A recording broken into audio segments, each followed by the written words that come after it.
Chers Français et chères Françaises, mes chers compatriotes de Corse et des Outre-mer, mes chers amis et collègues souverainistes.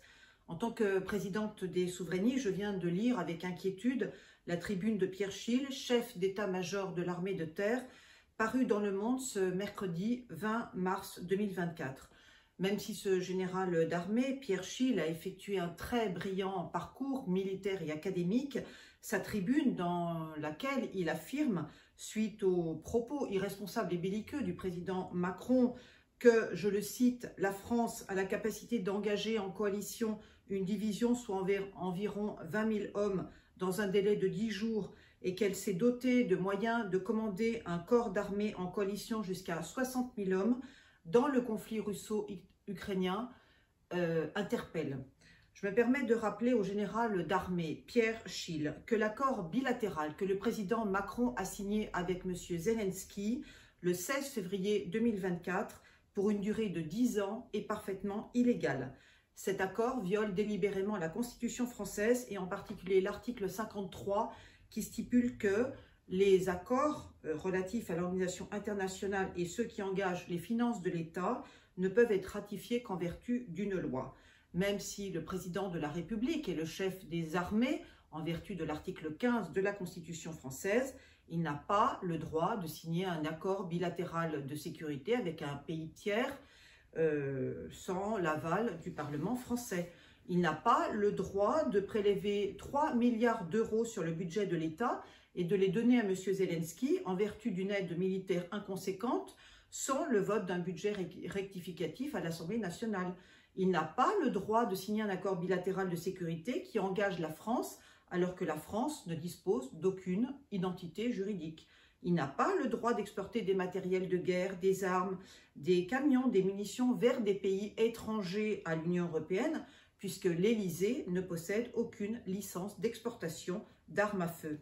Il n'a pas le droit de faire rédiger un accord bilatéral de sécurité par un cabinet anglo-saxon sans même avoir consulté les diplomates du Quai d'Orsay. Cet accord bilatéral de sécurité entre la France et l'Ukraine, signé le 16 février 2024 au Palais de l'Élysée, est parfaitement illégal et anticonstitutionnel et le Conseil constitutionnel doit l'invalider. Il constitue une véritable forfaiture, c'est-à-dire un délit commis par un chef d'État dans l'exercice de ses fonctions. D'autant que la France, rappelons-le, est au bord du gouffre avec une dette publique qui avoisine les 3 000 milliards d'euros et une charge de la dette annuelle qui avoisine 55 milliards d'euros.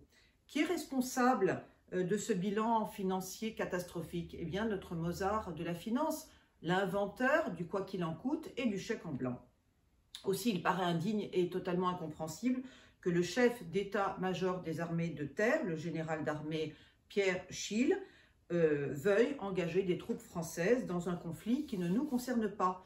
Il paraît indigne et parfaitement incompréhensible que le chef d'état-major de l'armée de terre, le général d'armée Pierre Schill, veuille engager des soldats français dans des tranchées boueuses et sordides qui ressemblent très exactement à celles de Verdun et dont nos soldats français ne reviendront pas. La mort les attend en Ukraine, car la guerre électronique n'existe pas. La guerre vidéo gérée à distance avec des drones et des missiles n'existe pas. La guerre n'est pas un jeu vidéo.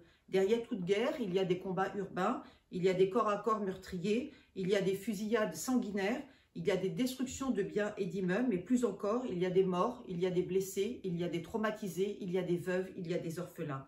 La guerre, quand elle dure, la guerre est parfois nécessaire, mais quand elle dure, elle n'est que chagrin, effroi et deuil. Toute guerre a une fin, et cette fin, c'est la négociation, c'est la signature d'un cessez-le-feu, d'une armistice et d'un traité de paix. Le conflit russo-ukrainien est un conflit territorial qui dure depuis 2 ans et qui doit se régler par la diplomatie, par un traité de paix inspiré des accords de Minsk, car l'Ukraine a perdu cette guerre. C'est le vaincu qui doit accepter sa défaite, déposer les armes et signer l'armistice. Nous savons tous que le Donbass et ses 6 millions d'habitants sont russes, russophiles et russophones. Nous savons tous que la Crimée est russe, que Sébastopol est russe, que Mariupol est russe.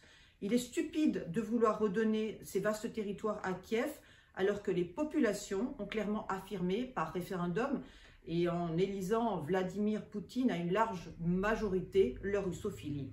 L'Ukraine n'est pas membre de l'Union européenne, l'Ukraine n'est pas membre de l'OTAN, elle ne le sera jamais. Nous nous y opposerons, nous les souverainistes français, de toutes nos forces. La France n'est pas alliée à ce pays, l'Ukraine, le pays le plus corrompu du continent européen, dirigé depuis 2014 par un gouvernement scélérat, cynique et nasillon. Zelensky d'ailleurs n'est pas ukrainien, il est juif et talmudiste et toute sa famille ainsi que ses parents vivent à Tel Aviv.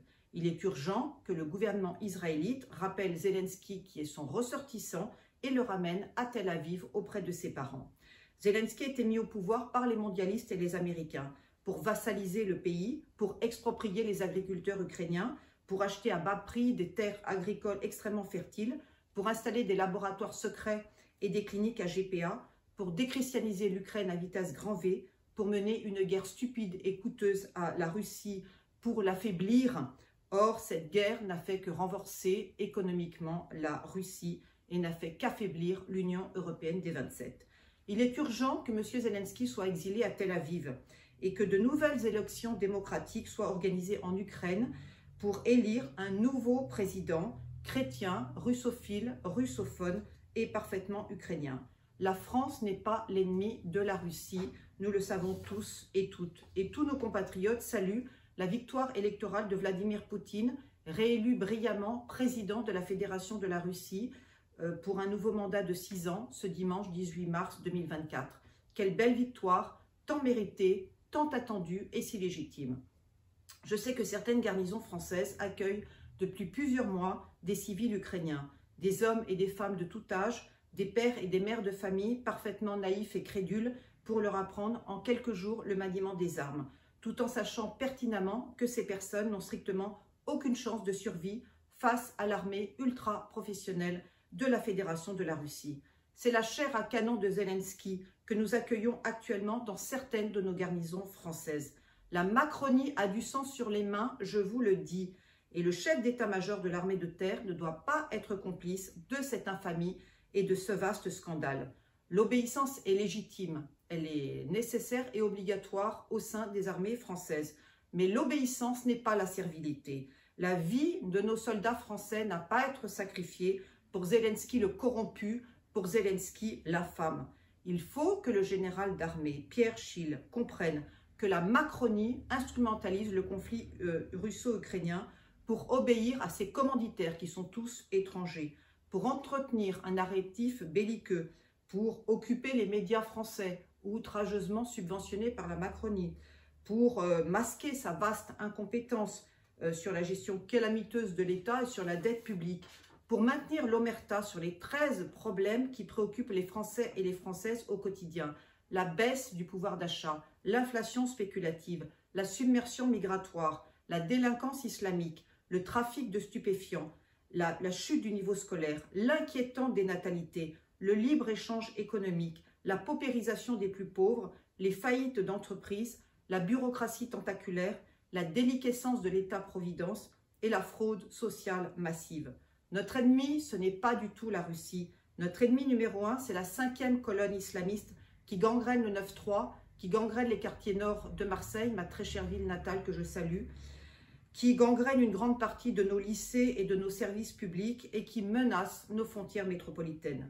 Notre ennemi numéro 2, c'est le lobby judéo-maçonnique qui a pris la tête de toutes nos institutions républicaines, de l'Assemblée nationale jusqu'au secrétariat général de l'Élysée, et qui accable les Français et les Françaises de lois parfaitement indignes et scélérates, contraires à nos chères racines chrétiennes et à l'éthique de la loi naturelle. L'avortement dans la Constitution française, la légalisation de l'euthanasie, la LGBTisation de la jeunesse, le métissage forcené de la population française via une propagande publicitaire continue. À ce titre, pourquoi Emmanuel Macron a-t-il choisi une malienne d'une vulgarité insoutenable pour chanter Piaf lors de la cérémonie d'ouverture des Jeux Olympiques de Paris? Encore une provocation indigne et scandaleuse, en plein carême, pour humilier la chanson française et le peuple français. Le président Macron n'a pas à imposer au peuple français, à nos chers compatriotes, ces fantasmes culturels et esthétiques parfaitement immondes et grossiers et qui ne seront jamais les nôtres. Je tiens à redire au général d'armée Pierre Schill que je ne suis pas une femme pacifiste, je suis une ambassadrice de la paix, c'est donc très différent. Mon modèle féminin est une guerrière, une combattante, Sainte Jeanne d'Arc qui, par sa foi et sa bravoure, a bouté hors de France et du pouvoir tous les anglo-saxons. S'il faut mener une guerre, et en particulier une guerre sainte contre nos ennemis ancestraux, je saurai la mener, la conduire et la gagner avec le soutien de nos chères armées françaises. Je ne manque ni d'audace, ni de détermination, ni de courage, ni de patriotisme. Mon père, mon propre père, a fait la guerre d'Indochine et je sais donc ce qu'est une guerre. Je n'ai pas créé mon parti politique Les Souverainistes le 11 décembre 2020 pour enfiler des perles, pour faire des selfies, pour débiter du storytelling et pour déclamer de grands discours mémoriels. J'ai créé mon propre parti politique Les Souverainistes le 11 décembre 2020 pour libérer la France et en particulier la France chrétienne, fille aînée de l'Église catholique de toute vassalité. J'ai créé mon propre parti politique Les Souverainistes pour chasser du pouvoir ce gouvernement impie, psychopathe, décadent, belliqueux, dépensier et totalement incompétent. J'ai créé mon propre parti politique Les Souverainistes pour débarrasser Matignon de ses récents occupants, dont le dernier en date, M. Attal, petit bébé Macron, beau parleur, bien sûr, il faut le reconnaître, mais qui s'avère totalement un individu par ses mœurs, débauché, inexpérimenté et totalement incompétent. J'ai créé mon propre parti politique, Les Souverainistes, pour prendre le pouvoir et être nommé dans les plus brefs délais Premier ministre et chef du gouvernement. Mon combat, qui est à la fois politique et éthique, est parfaitement noble. C'est ce qui me distingue de mes adversaires politiques, qui sont pour la plupart d'entre eux des héritiers et des apparatchiks, dotés d'une viduité spirituelle qui fait peine à voir. Moi, j'ai fait mienne la belle phrase, le belle devise de l'amiral Pierre-Philippe de Gaulle, « Il faut travailler pour plus grand que soi ». Il faut donc œuvrer, chacun et chacune d'entre nous, pour la France, pour la patrie et pour notre très belle foi catholique. À force de s'entourer de médiocres et de ministres LGBT, le président Macron prend le risque un jour prochain d'être contaminé par cette médiocrité et par ce LGBTisme délétère. La mère des batailles pour les souverainistes français, que j'ai l'honneur et la joie de présider, c'est de mettre fin à la submersion migratoire et d'organiser la réimmigration massive des islamistes en terre d'islam. La mère des batailles pour les souverainistes français, que j'ai la joie et l'honneur de présider, c'est de chasser de nos banlieues, de nos services publics et de nos institutions républicaines les étrangers et les migrants qui n'ont rien à faire sur le sol français. La mère des batailles pour les souverainistes français, que j'ai l'honneur et la joie de présider, c'est de défendre la paix et la préférence nationale pour le plus grand bonheur de nos chers compatriotes. La France, en tant que puissance nucléaire, en tant que membre fondateur de l'ONU et de l'Union européenne, en tant que membre permanent du Conseil de sécurité de l'ONU, à l'instar des États-Unis, de la Chine, du Royaume-Uni et de la Russie, en tant que nation cadre de l'OTAN, a une immense responsabilité. La France se doit de porter une voix indépendante, une voix souveraine et une voix gaulliste au-delà de nos frontières. La France se doit d'entretenir avec les membres permanents du Conseil de sécurité de l'ONU, qui sont toutes des puissances nucléaires, des relations cordiales, responsables, respectueuses et raisonnées. La France doit de porter une voix forte en faveur de la paix et de la diplomatie. La France doit militer pour la dissolution de la Facilité européenne de la paix qui distribue depuis 2 ans des milliards d'euros à M. Zelensky sans aucune contrepartie. L'armée de terre française doit assurer la sécurité des Français et des Françaises et de nos territoires d'outre-mer, sanctuariser nos intérêts vitaux et dissuader les attaques grâce à notre dissuasion nucléaire. L'armée de terre française n'a pas à se déshonorer en servant les intérêts cupides et médiocres de M. Zelensky, un ancien danseur de music-hall qui n'a aucunement la prestance d'un chef d'État et la prestance d'un chef de guerre, ou en se laissant vassaliser par l'OTAN ou par les Américains. J'espère avoir convaincu Pierre Schill, général d'armée et chef d'état-major de l'armée de terre, de l'illégalité de l'accord bilatéral de sécurité signé par M. Macron et M. Zelensky le 16 février 2024 au Palais de l'Élysée et de l'urgence d'une motion de censure pour dégager au plus vite Attal le belliqueux, Attal le va-t-en-guerre, Attal l'irresponsable, Attal le LGBT, afin que je lui succède dans les plus brefs délais en tant que Premier ministre et chef du gouvernement. Mon gouvernement souverainiste, mon gouvernement chrétien, mon gouvernement d'union nationale et paritaire, formé de 30 ministres, tous catholiques, tous mariés, tous souverainistes, qu'ils soient souverainistes de gauche, du centre ou de la droite, est prêt à gouverner notre très cher et vieux pays, notre France bien-aimée. Vive la démocratie, vive le peuple souverain, vive la paix, vive la France, souveraine, entreprenante et résolument chrétienne.